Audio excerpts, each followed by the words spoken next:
نحمده ونصلي على رسوله الكريم اما بعد فاعوذ بالله من الشيطان الرجيم بسم الله الرحمن الرحيم رب اشرح لي صدري ويسر لي امري واحلل عقدة من لساني يفقهوا قولي۔ اللہ تعالیٰ کا لاکھ لاکھ شکر ہے جس نے ہمیں انسان بنایا۔ اگر وہ ہمیں انسان کے علاوہ کوئی اور مخلوق بنا دیتا تو ہم کیا کر سکتے تھے؟ ہمیں اپنے انسان ہونے پر شاید ہی کبھی شکر کا خیال آیا ہو، اس لیے کہ ہم نے اپنی اصلیت پر کبھی کم ہی غور کیا ہے۔ اسی لیے ہم دیکھتے ہیں کہ قرآن پاک میں اللہ تعالی انسان کو بار بار اس کی حقیقت، اس کی اصلیت اور اس کی پیدائش کے مراحل کے بارے میں یاد دہانی کرواتے ہیں۔ قرآن پاک میں سورۃ المؤمنون میں اللہ تعالیٰ انسان کی تخلیق کی ابتدا کے بارے میں فرماتے ہیں لَقَدْ خَلَقْنَا الْإِنسَانَ مِنْ سُلَالَةٍ مِّن طِينٍ، کہ ہم نے انسان کو مٹی کے سط، مٹی کے خلاصے سے پیدا کیا۔ ایک دوسری جگہ بتایا گیا کہ انسان کی تخلیق کیچڑ سے ہوئی، سڑے ہوئے گارے سے ہوئی، اور جیسا کہ آپ جانتے ہیں امیبا کیچڑ میں پیدا ہوتا ہے، کیچڑ کی اولاد ہے۔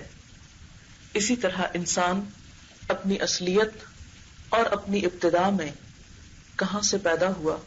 قرآن نے اسے سلالۃ من طین کا نام دیا۔ ذرا سوچیں، ہم اگر اللہ تعالی چاہتا تو ہمیں کیچڑ کا کیڑا بنا کے چھوڑ دیتا اور ہم اس سے آگے ترقی کر کے انسان نہ بن پاتے، پھر ہم اللہ کا کیا بگاڑ سکتے تھے؟ کچھ بھی نہیں۔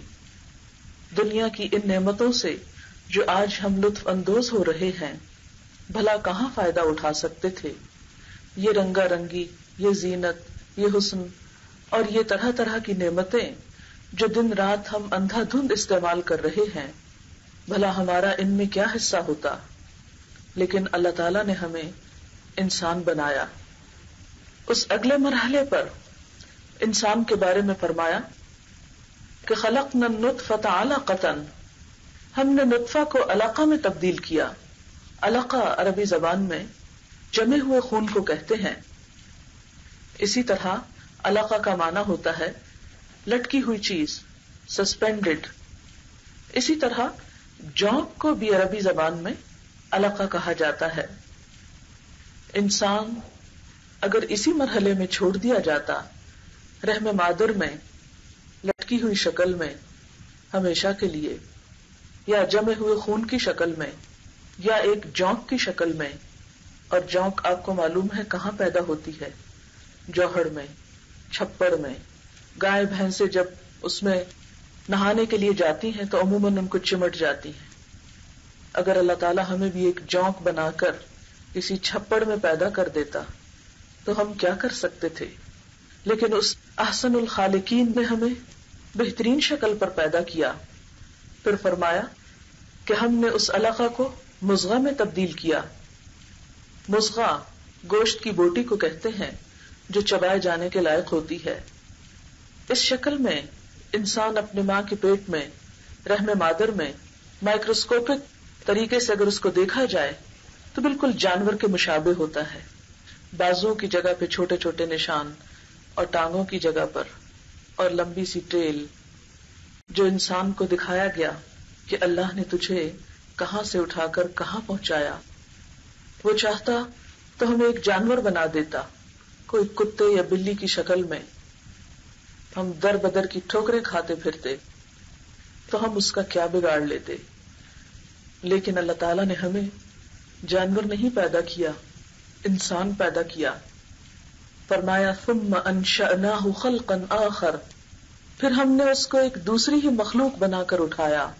فتبارک اللہ احسن الخالقین، تو بہت بابرکت، بہت بلند شان ہے اللہ جو سب پیدا کرنے والوں میں بہترین خالق ہے۔ تو انسان اگر اپنی تخلیق کے مرحلوں پہ غور کرے اور اپنی اس حالت پر جسے قرآن پاک میں لقد خلقنا الانسان فی احسن تقویم، البتہ تحقیق انسان کو ہم نے سب سے بہترین حالت پر پیدا کیا. اگر انسان اس پر غور کرے تو اللہ کا شکر ہی ادا کرتا رہ جائے. صرف اپنے وجود پر کتنی بہترین شکل و صورت دی، کس قدر بہترین عقل دی، سمجھنے سوچنے کی صلاحیت دی، اچھے برے میں پہچان کرنے کی توفیق دی. اور اس ساری بہترین نعمت کے ساتھ اللہ نے جب ہمیں بنایا تو پوری کائنات کو ہمارے لیے مسخر کیا. تمام چیزیں ہماری خدمت میں لگی ہوئی ہیں.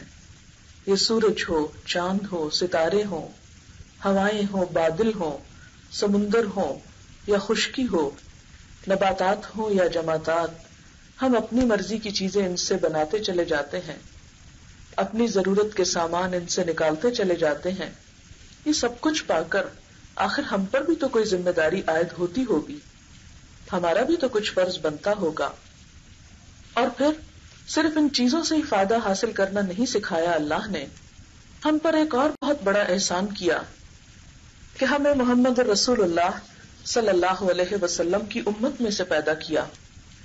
اللہ تعالیٰ قرآن پاک میں فرماتے ہیں لقد من اللہ علی المؤمنین اذ بعث فیہم رسولا من انفسہم یتلو علیہم آیاتہ ویزکیہم ویعلمہم الکتاب والحکمہ وَإِن كَانُوا مِن قَبْلُ لَفِي ضَلَالٍ مُبِينٍ. البتہ تحقیق اللہ تعالیٰ نے اہل ایمان پر بہت بڑا احسان کیا جب ایک رسول ان کے اندر انہی میں سے اٹھایا جو ان پر اس کی آیات پڑھتا ہے، ان کا تزکیہ کرتا ہے، انہیں کتاب اور حکمت کی تعلیم دیتا ہے. اور اس سے پہلے وہ کھلم کھلا گمراہی میں مبتلا تھے، بھٹکے ہوئے تھے، راستہ کھوئے ہوئے تھے. اور یہ ایک بہت بڑی حقیقت ہے کہ اس تعلیم کا مل جانا، جیسا کہ ایک اور جگہ پر آتا ہے الرحمن علم القرآن خلق الانسان علمہ البیان، کہ رحمان جس نے قرآن کی تعلیم دی، جس نے انسان کو تخلیق کیا، جس نے انسان کو بولنا سکھایا. یہ بولنے کی قوت کسی اور جانور کو نہیں ملی.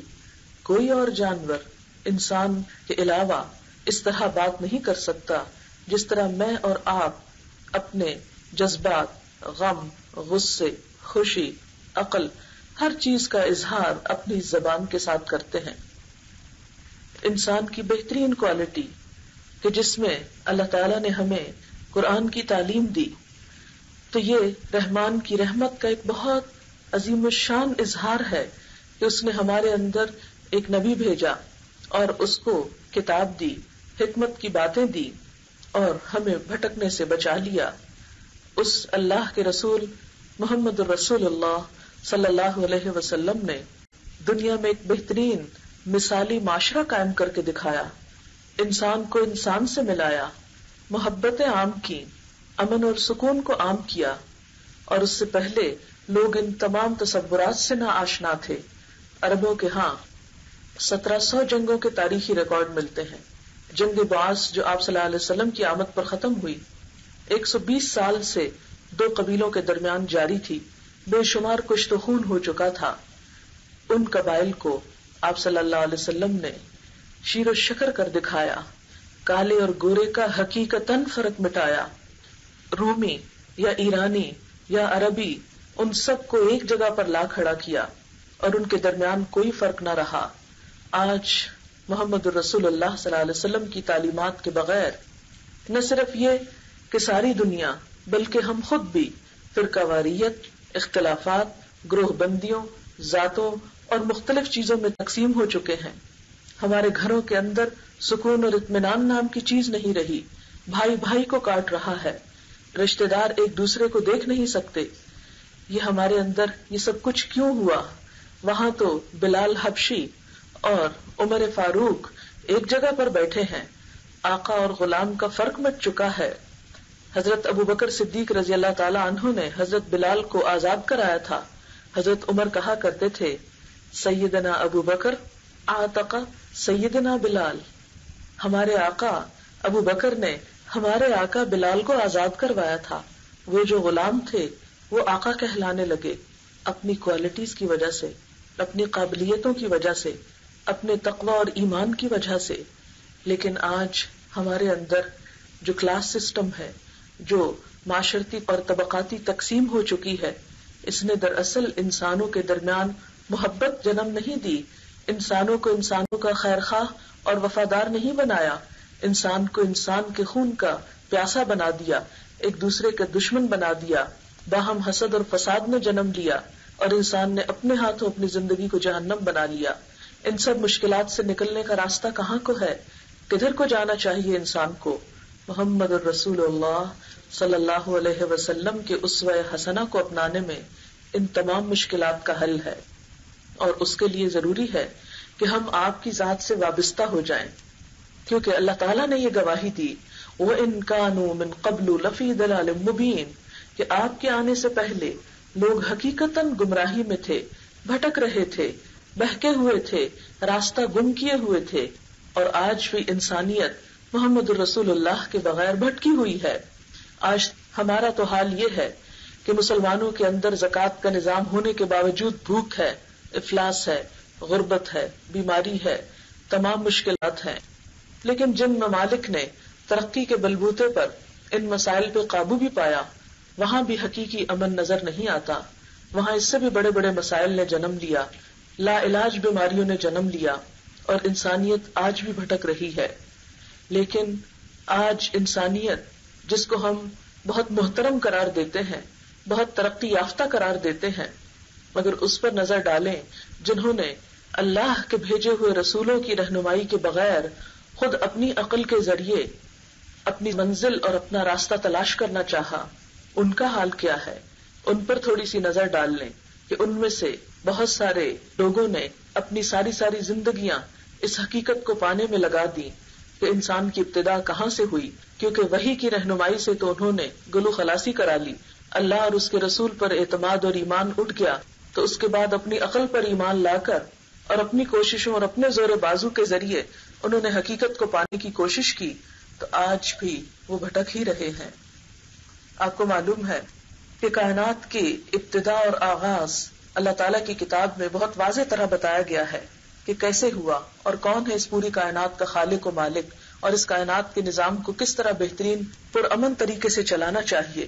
یہ سب کچھ آج مسلمانوں کے پاس قرآن کی شکل میں موجود ہے، لیکن چونکہ ہم خود بھی نہیں پڑھتے اور دنیا کو بھی نہیں دکھاتے کہ اس کے اندر کیا لکھا ہوا ہے، لہٰذا وہ لوگ جو اس کتاب کو نہیں مانتے اور محمد رسول اللہ صلی اللہ علیہ وسلم کو نہیں مانتے، انہوں نے جب خود سے اپنی عقل کی بنا پر کائنات کی تحقیق کرنا چاہی، آغاز اور انجام کے بارے میں جاننا چاہا، تو بھاری بھاری رقمیں خرچ کی۔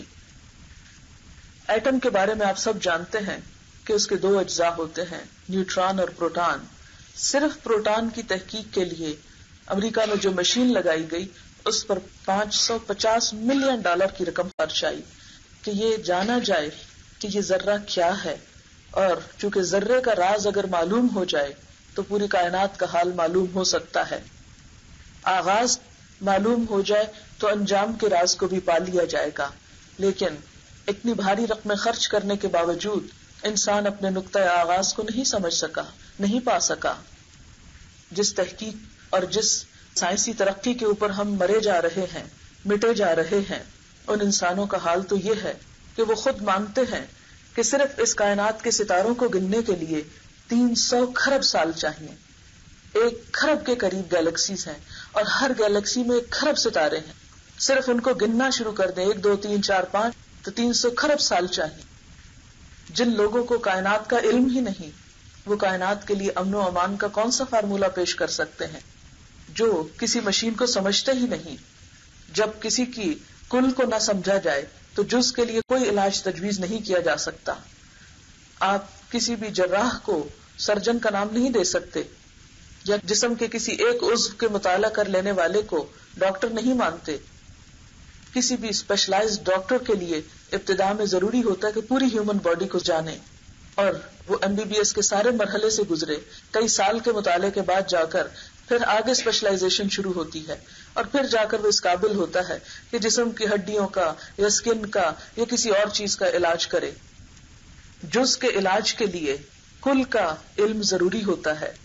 تو انسانیت جس زمین پر رہتی ہے، اس کرۂ ارض کے مسائل کے حل کرنے کے لیے پوری کائنات کے بارے میں جاننا ضروری ہے، اور وہ اللہ رب العالمین کے سوا کوئی نہیں جان سکتا. اس لیے انسانوں میں سے جتنے بڑے بڑے فلاسفرز پیدا ہوئے، جتنے بڑے بڑے شاعر اور اسکالرز آئے، انہوں نے انسان کے وقتی مسائل کی طرف تو نشاندہی کی، اس پر تنقید کی، اس کی خرابیوں کا اظہار کیا، لیکن کوئی حل پیش نہیں کر سکے. وہ حل محمد رسول اللہ نے پیش کیا صلی اللہ علیہ وسلم، جنہیں براہ راست اللہ تعالی کی رہنمائی میں علم دیا گیا تھا. ہم بہت متاثر ہو جاتے ہیں، مرعوب ہو جاتے ہیں کہ انسان چاند پہ پہنچ گیا اور معلوم نہیں ان کی عقل کہاں سے کہاں چلی گئی. لہٰذا آج ہمیں جو کچھ کرنا ہے ان انسانوں کی دی ہوئی رہنمائی کے تحت کرنا ہے. ہم کیوں بھول جاتے ہیں کہ محمد رسول اللہ صلی اللہ علیہ وسلم صرف چاند پر نہیں 7 آسمانوں کے پار گئے تھے، سدرۃ المنتہا تک پہنچے تھے، اور اللہ تعالیٰ سے براہ راست ہم کلام ہوئے تھے. آپ جسمانی طور پر وہاں پہنچے تھے اور وہاں سے جا کر علم حاصل کیا تھا، اور جو ضروری چیز انسان کی ہدایت، فلاح اور بہبود کے لیے لازم تھی وہ انسان کو وہاں سے رہنمائی دی گئی. اس خالق، اس مالک نے انسان کی تعلیم کا انتظام کیا. الرحمن علم القرآن، اس رحمان نے جس نے پوری کائنات کو تخلیق کیا ہے، جو انسان کے بارے میں بھی انسان سے بڑھ کر جانتا ہے، اس نے اپنا ایک نمائندہ محمد رسول اللہ صلی اللہ علیہ وسلم کی شکل میں ہمارے پاس بھیجا، اور اس کو وہ ساری تعلیم دی گئی، وہ سارے راز بتائے گئے، وہ ساری حکمتیں اس کے قلب پر عیاں کی گئی کہ جو انسان کی رہنمائی کے لیے ضروری تھی. اتنا بڑا خزانہ، اتنا بڑا علم ہونے کے باوجود ہم ہر اس چیز سے بے نیاز ہو کر، اسے پسے پشت ڈال کر، اسے بیکورڈنس قرار دے کر، اسے پرانے زمانے کی کہانیاں قرار دے کر ہم چل پڑے بڑے ماڈرن کہلانے اپنے آپ کو، اور دیکھنے لگے اس دنیا کی طرف کہ جس کو اپنی بھی خبر نہیں، اور صرف چند مشینیں بنا کر وہ یہ سمجھنے لگے کہ شاید انہوں نے کائنات کا راز پا لیا، شاید وہ انسانوں کے مسائل حل کر سکیں گے. نہیں، ہماری یہ سوچ غلط ہے، اور ہم ایک بھول میں مبتلا ہیں اگر ہم یہ سمجھتے ہیں کہ ویسٹ ہمارے مسائل کا حل پیش کرے گا. اگر ہم دنیا کو کسی صحیح چیز کی طرف لانا چاہتے ہیں تو سب سے پہلا کام یہ کرنا ہوگا کہ مغرب کی مروبیت کو دل سے نکالنا ہوگا. جب تک اس کی مروبیت ہمارے دل سے نہیں جاتی، اللہ کی عظمت کا ہمیں یقین نہیں ہوتا، محمد رسول اللہ صلی اللہ علیہ وسلم کی عظمت اور محبت اور آپ کی قابلیت ہمارے دل میں نہیں آتی، اس وقت تک نہ ہم اپنی زندگیوں میں کوئی تبدیلی لا سکتے ہیں اور نہ ہم دنیا والوں کے لیے ایک رہنمائی پیش کر سکتے ہیں. آج کون سا ایسا علم ہے کہ جس کی ابتدا مسلمانوں نے نہ کی ہو؟ ہندسہ ہو، انجینئرنگ ہو، عمل جراحی ہو، ان تمام چیزوں کا آغاز مسلمانوں سے ہوا. قرآن کی تعلیم آنے کے بعد لوگوں کے اندر روشنی پیدا ہوئی اور انسانیت نے پڑھنے لکھنے کا کام حقیقی معنوں میں شروع کیا.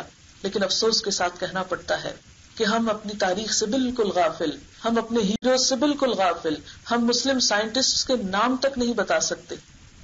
ہمارے بچوں کو جدید دور کے تو بہت سے سائنسدانوں کے نام آتے ہوں گے جنہوں نے ابتدا کی تھی، جنہوں نے اس سارے علم کو اوریجنیٹ کیا تھا، ان کے بارے میں ہم بالکل بے خبر، لا علم. ہمارے ہیروز تو کوئی اور بن گئے. صحابہ کرام جن کے دور میں یہ ساری فتوحات ہوئی، جنہوں نے علم کی یہ روشنی لوگوں میں عام کی، ان کے بارے میں ہم کچھ بھی نہیں جانتے. تو جو قوم اپنی تاریخ سے لابلد ہو، جو قوم اپنی قابلیتوں سے ناواقف ہو، اور جو قوم اپنے مسائل کے حل کے لیے اپنے دشمنوں کی طرف دیکھ رہی ہو جو اسے دنیا سے مٹانے کے منصوبے بنا رہے ہوں، وہ قوم کبھی دنیا میں بھی ترقی نہیں کر سکتی. آج دنیا میں بھی مسلمانوں کے زوال کا حال یہ ہے کہ کہیں پر بھی سر اٹھانے کی انہیں اجازت نہیں ہے، اور اس کی بنیادی وجہ یہی ہے کہ ہم نے اپنی شناخت کھو دی، اپنی چیزوں پر احساس کمتری کا ہم شکار ہو گئے. بڑی بڑی باتوں کو تو چھوڑیے، میں اور آپ اپنی روزمرہ کی زندگی میں دیکھتے ہیں کہ ہم کیا کر رہے ہیں. چھوٹی سی بات ہے، کھانے کے طریقے پر ہی بات کروں گی کہ اگر ہم صرف آج کی سٹنگ میں ایک چیز کی اصلاح کر لیں تو شاید ہماری باقی چیزوں کی اصلاح کی طرف بھی ہم کوئی قدم بڑھا سکیں. کیونکہ ہم علم تو بہت رکھتے ہیں، عمل نہیں کرتے، اور جب عمل نہیں کرتے تو علم انسان کے خلاف حجت بنتا ہے، انسان کے حق میں اسے فائدہ نہیں دے گا، اس کے خلاف قیامت کے دن بولے گا. چھوٹی سی مثال دوں گی کہ آپ صلی اللہ علیہ وسلم نے دائیں ہاتھ سے کھانے کو پسندیدہ قرار دیا. آج ہمیں فخر کس پر ہے؟ کس ہاتھ سے کھانے پر؟ بائیں ہاتھ سے چھری کانٹے کے ساتھ، کیونکہ ہاتھ سے کھانا تو ویسے معیوب ہے اور چمچ سے کھانا بھی ذرا پرانا طریقہ ہے، تو کچھ چیزیں ایسی ہیں کہ جو کانٹے سے ہی کھائی جانی چاہیے اور کانٹا بائیں ہاتھ میں ہی پکڑنا چاہیے. کتنے لوگ ایسے ہوں گے جو چھری کانٹے سے کھائیں تو دائیں ہاتھ سے کھائیں. نہیں، کوئی کھانے کی جرات ہی نہیں کر سکتا کہ اس کا مذاق اڑایا جائے گا. نبی صلی اللہ علیہ وسلم اس بات پر اتنا غضبناک ہوئے تھے، ایک شخص آپ کی موجودگی میں بائیں ہاتھ سے کھا رہا تھا. آپ کہیں گے یہ کیا ریجڈ بات ہے، اتنے کیا فرق پڑتا ہے، دونوں ہاتھ ہے نا انسان کے، جس سے مرضی کھا لے. نہیں، مسلمان ایک قوم ہے، ایک شناخت ہے اس کی. مسلمان کہیں پر بھی بیٹھا ہوگا وہ اپنے طریقوں سے پہچانا جائے گا.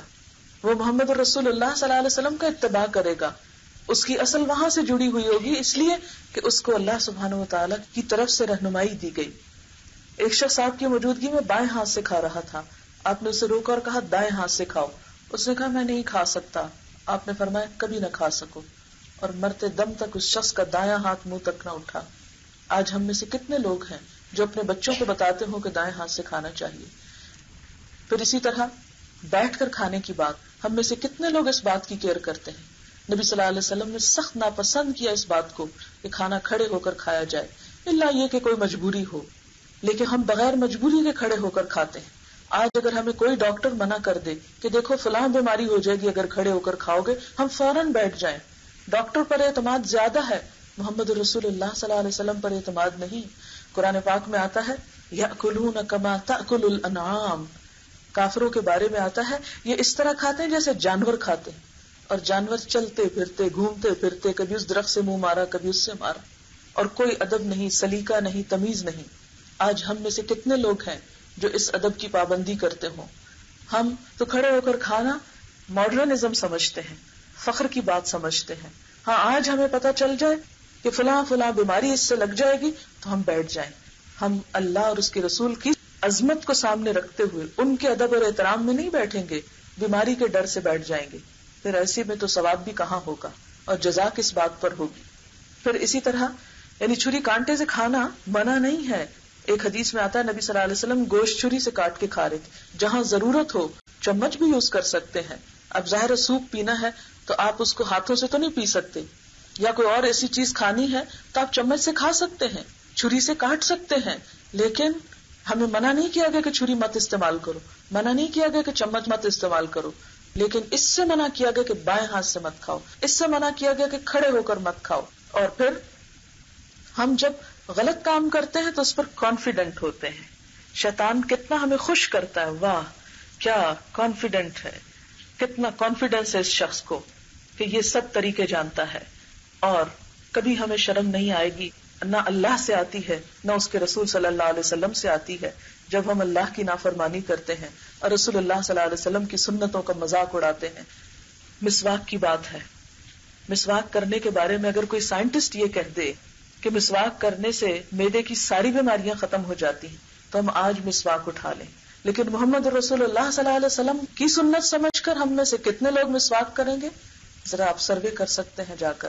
ہم کہیں گے نہیں وہ تو اس دور میں چونکہ یہ برش ملتا نہیں تھا اس لیے. ٹھیک ہے، نہیں ملتا تھا، اس میں کوئی غلط بات نہیں، لیکن بات یہ ہے کہ آج بھی برش کا استعمال کتنا ان ہائیجینک ہے کہ ایک ہی چیز کو ہم بار بار مہینوں یوز کرتے رہتے، روز کا بیکٹیریا اس میں رہ جاتا ہے، پھر اگلے دن اسی کو رگڑنے لگتے ہیں، کتنی بیماریوں کا سبب بنتا ہے.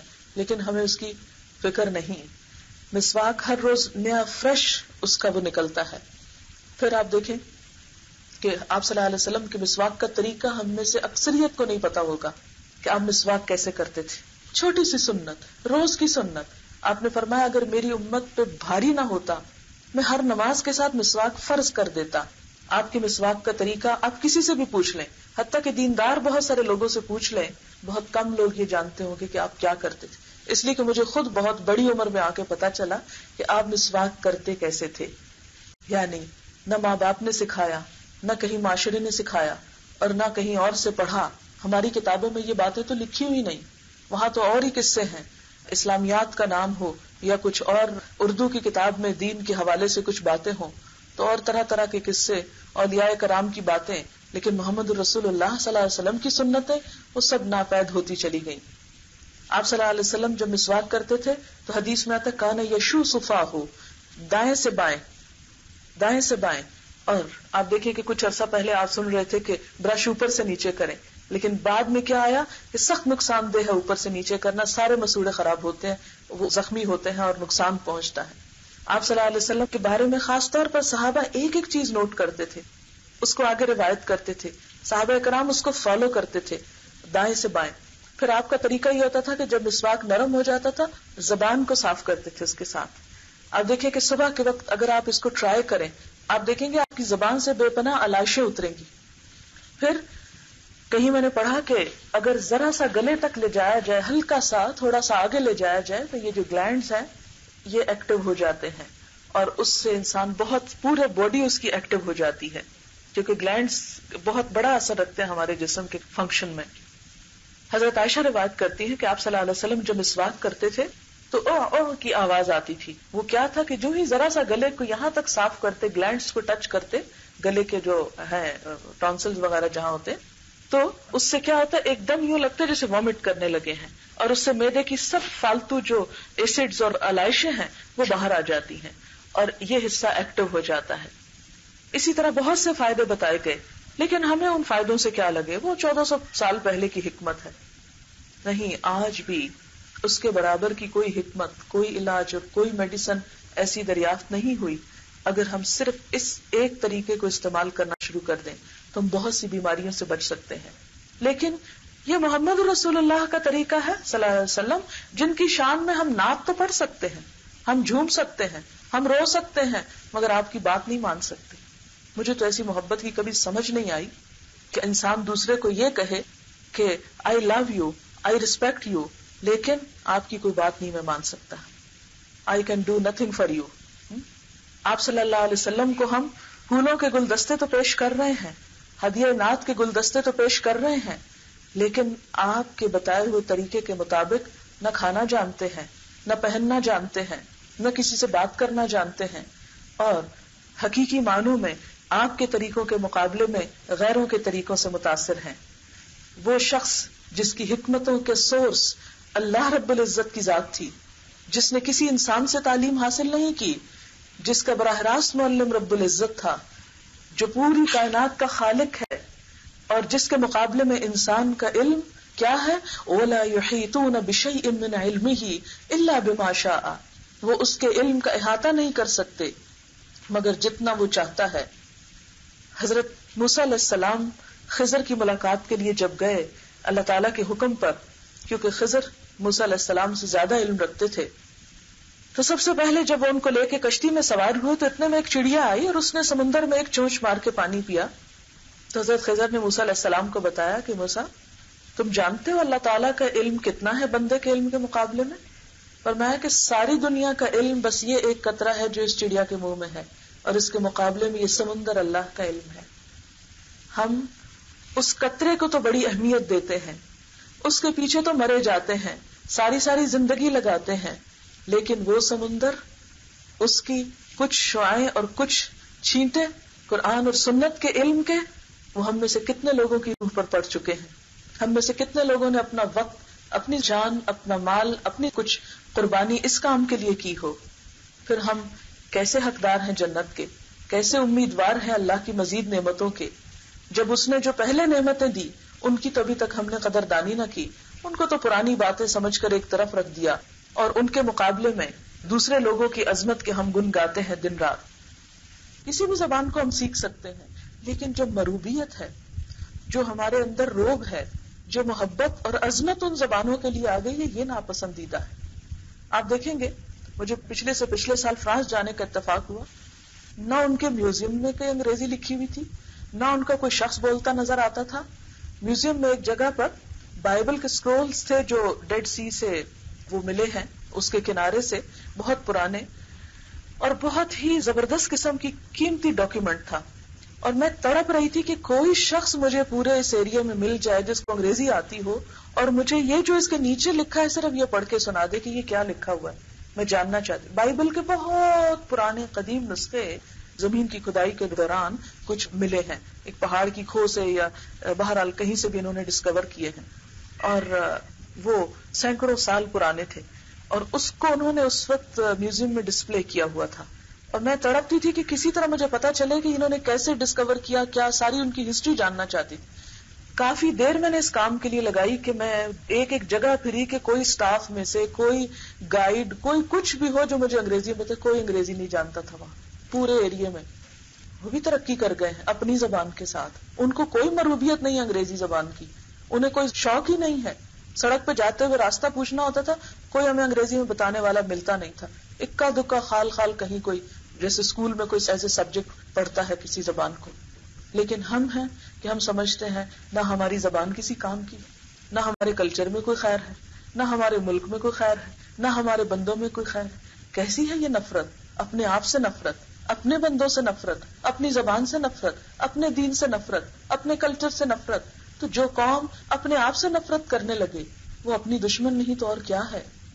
اللہ نے ہم کو بھی عقل دی ہے، سمجھ دی ہے، بہت کچھ ہے ہمارے پاس، لیکن جب تک ہماری سوچ نہیں بدلے گی، ہمارے اندر مروبیت ختم نہیں ہوگی، جب تک ہمارے دلوں میں اللہ کی عظمت نہیں بیٹھے گی، رسول اللہ صلی اللہ علیہ وسلم کی حکمت کے معترف ہم نہیں ہوں گے، اس وقت تک حال نہیں بدل سکتا. آج ہم کسی سے آنکھوں میں آنکھیں ڈال کے بات نہیں کر سکتے کیونکہ ہم مروب ہیں کسی اور چیز سے. ہوائی جہاز اڑانے والوں سے ڈرے بیٹھے ہیں. اللہ نے تو ہزاروں سال پہلے یہ چھوٹے چھوٹے پرندے اڑا دیے.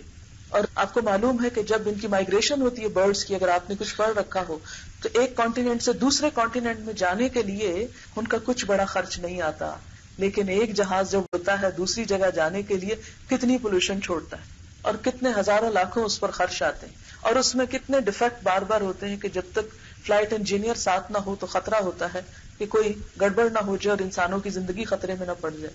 وہ چھوٹی چھوٹی چڑیاں جن کو اللہ تعالیٰ ہر موسم میں، اور ان سے پہلے ان کو کوئی ٹریننگ دینے والا نہیں ہوتا کہ تم نے یہاں سے یہاں جانا ہے، یہاں سٹاپ کرنا ہے، پھر اس طرح فلانی جگہ سے سمندر پار کرنا ہے، اتنے منظم طریقے سے، یوں لگتا ہے پوری پروگرامنگ ہوئی بھی ہے ان کے اندر. چھوٹی چھوٹی چڑیاں جو نہ بول سکتی ہیں، نہ ان کی بہت تیز نظر ہے، لیکن کس طرح موسم کی شدت سے بچنے کے لیے، جان بچانے کے لیے وہ ایک علاقے سے دوسرے علاقے میں سینکڑوں کی تعداد میں مائگریٹ کر کے چلی جاتی. کون ان کو بتاتا ہے کہ مشرق کو جاؤ یا مغرب کو جاؤ؟ کون ان کو بتاتا ہے کہ اتنے گھنٹے کا سمندر ہے، اتنی انرجی ساتھ لے کے جاؤ؟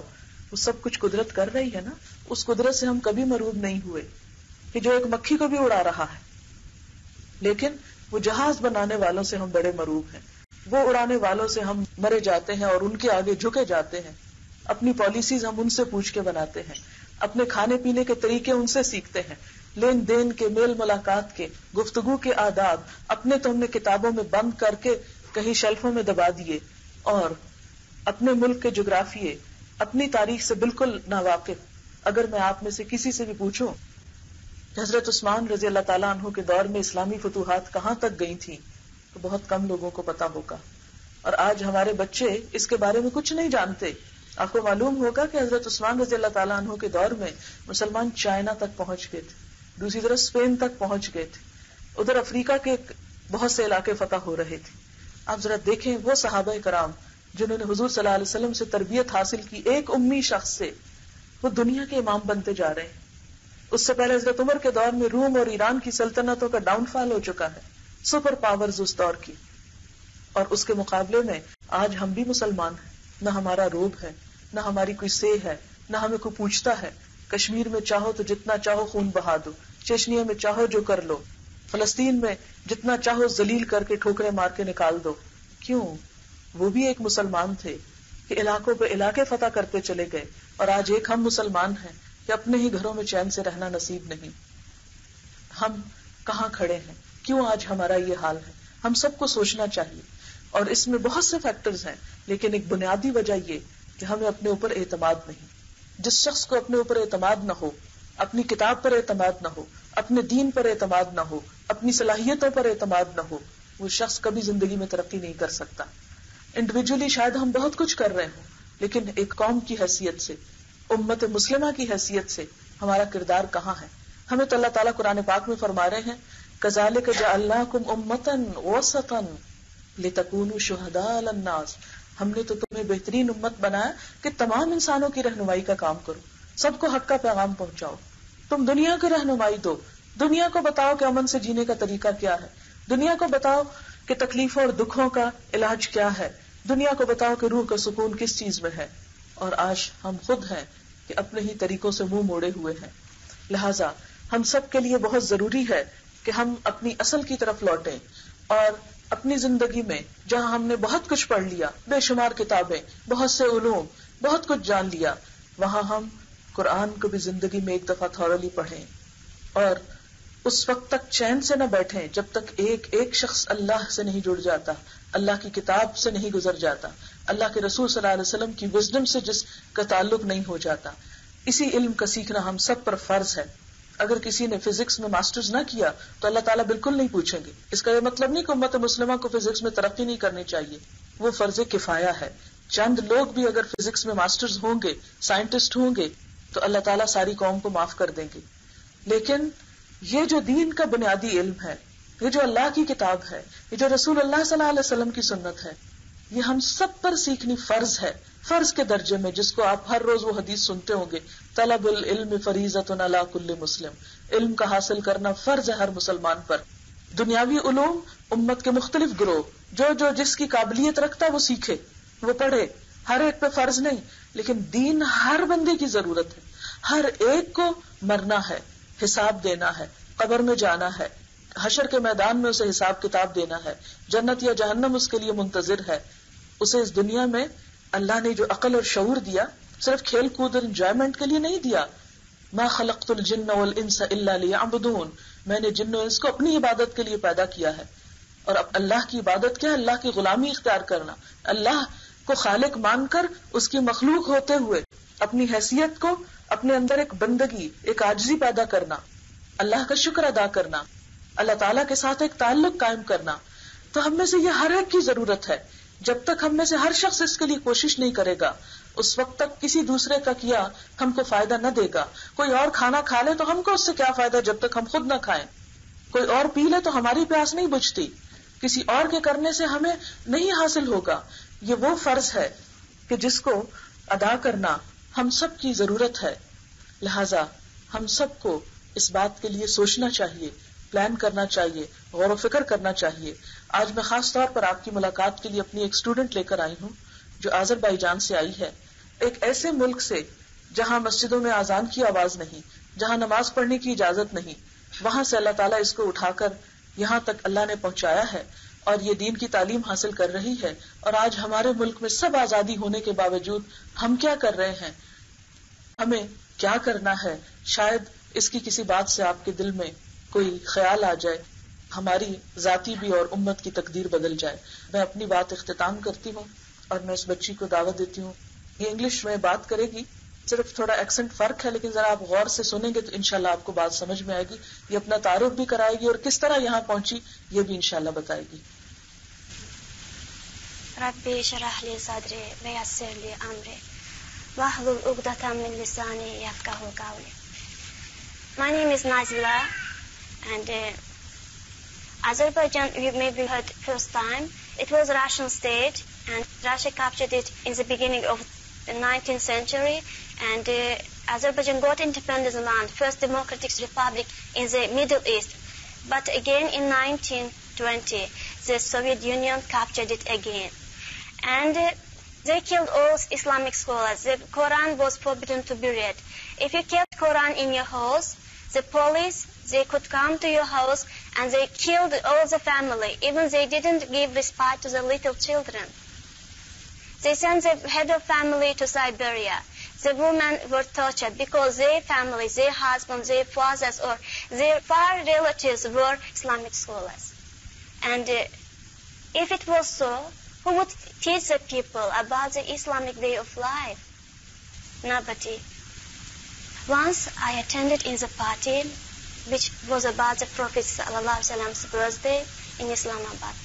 The great scholars of Pakistan also attended in that party, and I looked and I said inside in my heart, oh my God, if Azerbaijan had such great scholars, Islamic scholars, my people, my Turkish people, their people, of course would follow their ways, the way of Prophet ﷺ.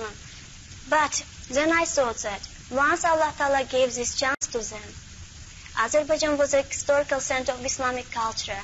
Azerbaijan gave a great scholars, Islamic scholars, in the Middle Ages, in the 19th century, in the beginning of the 20th century. But the people didn't follow them. They listened, respected them, as Dr. Farhat told. We love you, we respect you, but we are sorry, we cannot follow your ways. And in 1990, Azerbaijan got its independence, alhamdulillah. But some people thought that, okay, if this independence will give the people to return to Islam. But what happened?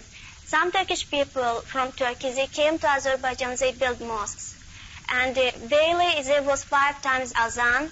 And near my aunt's house also was a beautiful mosque. When was azan, the people said that we don't want to listen to this azan because it is at 5 o'clock in the early morning and we cannot sleep. Can you imagine? And when young people want to come to Islamic way, when they want to do namaz, their parents, they don't want them to do namaz. And me also. When I began to do namaz, they wanted to stop me. They said that no, you are in university, in historic department, you are also journalist, you put articles, you have future, and inshallah we expect you that you will become some diplomat or like this stuff. But I said that no, it is my time, I know where to spend. They said if you wear this cap, nobody will give you job. But I came, alhamdulillah, Allah Ta'ala opened my way, made easy everything to me. It gave me firmness in my heart. And I said that no, nobody can stop me. And I increased my knowledge. Everything depends from intention. Every amal depends of intention. If your intention is good, Allah Ta'ala opens the way, opens the doors to you, opens the doors of mercy of the skies. And in my life also was so. And after this, step by step, Allah Ta'ala sent me religious Islamic friends, good Islamic scholars from Britain, from other countries. They invited me to their Islamic conferences, and I get knowledge of Islam. And they opened my way. They encouraged me that I should increase my knowledge in Islam, because Azerbaijan people were in need. And I came to Pakistan. Alhamdulillah, I met very good people. Allah Ta'ala made me to meet with a good religious people. I was not among the bad people, alhamdulillah. یہ Baku state university سے اس نے graduation کیا history میں، اور اس میں world history بھی پڑھی، Islamic history بھی کچھ پڑھی، اور کچھ اپنی آذربائیجان کی ہسٹری. تو یونیورسٹی سے ایک ٹرپ ان کا گیا مختلف مسجدیں دیکھنے کے لیے. وہاں جا کر یہ مسجدوں سے متاثر ہوئی اور اس کے دل میں اسلام کا خیال آیا، اور اس نے کچھ نماز وغیرہ پڑھنی شروع کی. اس کے مدر اور فادر دونوں بہت ایجوکیٹڈ لوگ ہیں. لندن گراڈ میں تھا اس کا باپ، لیکن اب ریٹائر ہو گیا. اس کی ماں بھی بہت پڑھی لکھی خاتون ہے. تو جب اس نے نماز شروع کی تو اس کو نہ قبلے کا پتہ نہ نماز کا صحیح پتہ، اور کبھی کوئی اس کو کچھ بتاتا تو کسی طرح نماز پڑھنی شروع کر دیتی، کوئی اور کچھ بتاتا تو کسی اور طرح، نہ صحیح ٹائمنگ کا پتہ. ایک کتاب کہتی کہ مجھے کہیں سے ملی، لیکن اس کتاب سے اس نے کچھ نماز سیکھی، کیونکہ آس پاس کوئی نماز پڑھنے والا نہیں ہوتا تھا. جب رشیا نے آذربائیجان کو کیپچر کیا تو اس کے بعد مسجدیں وغیرہ بند کر دی گئیں. جیسے اس نے ابھی بتایا کہ اگر کسی ایک فیملی میں قرآن کا نسخہ نکل آتا تو پوری فیملی کو ختم کر دیا جاتا. تو اسلام کا نام لینے والا بھی کوئی نہیں رہا. لہٰذا اس کو جب اللہ تعالیٰ نے یہ سمجھ دی تو پھر اس نے نماز پڑھنی شروع کی. تو اس کی ماں نے اس کو بہت روکا کہ تم نماز نہیں پڑھ سکتی، بہت شور کیا. اس کے والد کو کہا کہ اس کو سٹاپ کرو، کیونکہ یہ تو پھر دنیا کی تعلیم سے جائے گی. اور کہتی کہ میں اب 21 ایئرس کی ہو گئی ہوں اور میری اپنی زندگی ہے، آپ اپنا کام کریں اور مجھے میرا کرنے دیں. لیکن کہتی کہ اس کے بعد انہوں نے ذرا سا میری مخالفت کم کی تو میں نے اپنے والدین کو بھی کہا کہ آپ بھی نماز پڑھا کریں. پھر اس پر اور زیادہ آفینڈ ہوئے کہ کل یہ خود پڑھ رہی تھی اور آج ہمیں کہنا شروع ہو گئی. ہم کو یہی لگتا تھا کہ یہ اس کام میں بہت آگے بڑھ جائے گی. پھر اس کے بعد آہستہ آہستہ یہ جرنلسٹ بن گئی اور بہت سارے لوگوں سے اس کی ملاقات ہوئی. لندن میں ایک ڈاکٹر انس ہوتے ہیں، وہ آذربائیجان گئے. وہاں سے انہوں نے کہا کہ ہم تمہیں اسلام کے بارے میں مزید پڑھنے، کیونکہ اس کے اندر بہت ایک دلچسپی اور ایک تجسس تھا کہ میں اور جانوں. ملیشیا یونیورسٹی میں آپ کو بھجواتے ہیں، لیکن اس کی مدر نہیں مانی کہ نہیں اتنی دور ہم نہیں بھیج سکتے. پھر اس کے بعد وہ دوبارہ آئے تو انہوں نے کہا کہ تم ابھی تک کوئی کام نہیں شروع کیا، چلو تمہیں پاکستان بھیجتے ہیں. تو اسلامک ریسرچ انسٹیٹیوٹ کے ڈاکٹر ظفر اسحاق انصاری ہیں، ان سے انہوں نے رابطہ کیا اور ان کو پاکستان بھیجا. اسلامک یونیورسٹی انہوں نے ایڈمیشن لیا. وہاں کا ماحول ان کو کچھ سوٹ نہ کیا تو ڈاکٹر انصاری نے میرے پاس الہدا میں بھیج دیا. اس وقت ہمارا سیشن شروع ہی ہونے والا تھا. تو اس نے کہا کہ مجھے یہ سارا ماحول بہت پسند ہے، کیونکہ یہاں ہر ایک دوسرے سے محبت کرتا نظر آتا ہے جو مجھے کہیں اور نظر نہیں آتی. تو میں ایڈمیشن یہاں لینا چاہتی ہوں. میں نے کہا تمہیں تو اردو نہیں آتی تو تم کیا پڑھو گی یہاں میرے سے؟ لیکن اس کا اصرار ایسا تھا کہ مجھے ماننا پڑا. میں نے کہا کہ چلیں دیکھتے ہیں کیا ہوتا ہے. میں نے اپنی ایک ایکس اسٹوڈنٹ کو اس کے ساتھ مقرر کیا. میں جب کلاس میں لیکچر دیتی تھی تو وہ انگلش میں لکھتی جاتی اور یہ اس کو دیکھتی جاتی, کبھی میرے منہ کو دیکھتی اور کبھی نیچے دیکھتی, اور اس طرح 1-2 مہینہ کام چلتا رہا. یہ ٹرانسلیشن پڑھتی رہی اور ساتھ ساتھ وہ اس کے کان میں بتاتی رہتی. پھر آہستہ آہستہ یہ ہوا کہ میں نے الگ اس کے لیے ایک ٹیچر مقرر کر دی کہ جو دن میں جو کلاس میں پڑھایا جاتا ہے وہ اس کو انگلش میں سکھاتی ہے. اب ہم تقریباً 18 پارے کر چکے ہیں. اور راستے میں جب قرآن لگا ہوا تھا تو اتنے غور سے سن رہی تھی, کہتی میں اللہ کا کتنا شکر ادا کروں کہ مجھے یہ لینگویج سمجھ آنے لگی اور قرآن ڈائریکٹ سمجھتی ہوں. اور ماشاءاللہ اس نے سورۃ البقرہ تک اپنی زبان میں قرآن کی تفسیر بھی لکھ لی ہے. اور اب اس کا ارادہ ہے کہ پورے قرآن کی تفسیر, کیونکہ ان کی لینگویج میں قرآن کی کوئی ترجمہ اور تفسیر اویلیبل نہیں, آذربائیجان کی جو اپنی لینگویج ہے اس میں اب یہ لکھ رہی ہے. اور اس نے 2 کتابیں بھی لکھی ہوئی اپنی یونیورسٹی لائف کے بعد. بہت ذہین بچی تھی. ایک آذربائیجان کی فارن پالیسی کے بارے میں اور ایک اور اسی طرح کی کوئی کتاب ہے. اور آکسفورڈ یونیورسٹی نے آفر کیا کہ ہم اس کی کتاب کو چھاپتے ہیں. اور اس کے پیچھے سب اس کی فیملی اور ایمبیسی کے لوگ کہ یہ تم قرآن کیوں پڑھنے لگ گئی ہو, یہ کتنی احمقانہ بات ہے. تم جو تمہارا فیلڈ ہے اس میں کام کرو, ڈپلومیٹ بن جاؤ گی, بڑے بڑے تمہیں عہدے ملیں گے دنیا میں, کیونکہ آذربائیجان کو تم جیسے لوگوں کی ضرورت ہے. لیکن ان ساری یعنی پوری فیملی کو چھوڑا ہوا ہے, گھر بار کو چھوڑا ہوا ہے, ہر مخالفت مول لے کر ڈٹرمنڈ ہے قرآن سیکھنے پر. اور میں بعض اوقات اس کی زندگی پہ غور کرتی ہوں کس طرح اللہ تعالیٰ ایک بالکل اندھیرے ماحول سے, جہاں کوئی راستہ نہیں, نماز پڑھنے کا طریقہ نہیں کوئی جانتا, وہاں سے اس کو اٹھا کے یہاں لے آیا ہے. اور کس طرح اللہ تعالیٰ اس کو سکھا رہا ہے. اور اب اس نے اردو بھی کافی سیکھ لی. اب مجھے کہتی ہے کہ میں آپ کا اکثر لیکچر اردو میں بھی سمجھ جاتی ہوں. اور ابھی یہ 7-8 مہینے کی صرف ہماری اور اس کی ملاقات ہے. تو میں ہمیشہ سوچتی ہوں کہ ایک شخص اتنی دور سے اٹھ کے ساری قربانیاں کر کے, جس کا دنیا کا فیوچر برائٹ ہے, ایسا نہیں کہ اس کو کوئی کام نہیں تھا تو فارغ تھی, جاب کر رہی تھی, جاب چھوڑ کے, فیملی چھوڑ کے, ملک چھوڑ کے, کھانا پینا, یہاں کی ہاسٹل کی مرچیں اور جو ہم کھاتے ہیں جس قسم کا, اور اتنی شدید گرمی کیونکہ وہ بہت ٹھنڈا علاقہ ہے, ہر چیز پر اسلام کے لیے قربانی کر رہی ہے. اور مجھے کہتی ہے کہ جس طرح یہاں قرآن پڑھا جاتا ہے, مجھے امید ہے کہ میں اس سٹائل پہ جب انشاءاللہ آذربائیجان میں پڑھاؤں گی تو پڑھے لکھے لوگ بھی قرآن کو سیکھیں گے اور سمجھیں گے. تو ہمیں بہت ہوپ ہے کہ انشاءاللہ اللہ تعالیٰ اس کے ذریعے اس ملک میں بھی اسلام کا چراغ بیسکس کے ساتھ روشن کریں گے. تو اس کو لانے کا میرا مقصد اور انٹروڈیوس کرانے کا یہ تھا کہ ہمیں بھی سوچنا چاہیے کہ ہمیں اللہ نے ساری آزادیاں دی, ساری نعمتیں دی, لیکن ہم ان کی کوئی قدر نہیں کرتے, اور ہم اپنے توجہات اور دلچسپیاں ادھر ادھر کی قائم کیے ہوئے. ہم میں سے کچھ ٹیلنٹڈ پڑھے لکھے لوگوں کو دین کی طرف آنا چاہیے, تاکہ یہ جو ہمارے ملک میں ایک عام پریشانی کی بات ہے کہ دین صرف مولویوں کا کام ہے یا صرف ایسی کلاس کے پڑھنے کا کام ہے کہ جن کو اور کوئی کچھ نہیں, تو جب تک آپ جیسے پڑھے لکھے لوگ اس کی طرف نہیں آئیں گے یہ حالت نہیں بدلے گی. اور یہ جو مروبیت ہے ہمارے دل میں اللہ کے دین کے علاوہ اور چیزوں کی, جب تک یہ نہیں نکلے گی ہم پورے اعتماد کے ساتھ دین کے میسج کو آگے نہیں پہنچا سکتے, اور ہمیں اس کے لیے دن رات کوشش کرنے کی ضرورت ہے. اللہ تعالی ہمیں عمل کی توفیق عطا فرمائے. وآخر دعوانا ان الحمدللہ رب العالمین. سبحانک اللہم وبحمدک نشہد ان لا الہ الا انت نستغفرک ونتوب الیک. والسلام علیکم ورحمۃ اللہ وبرکاتہ.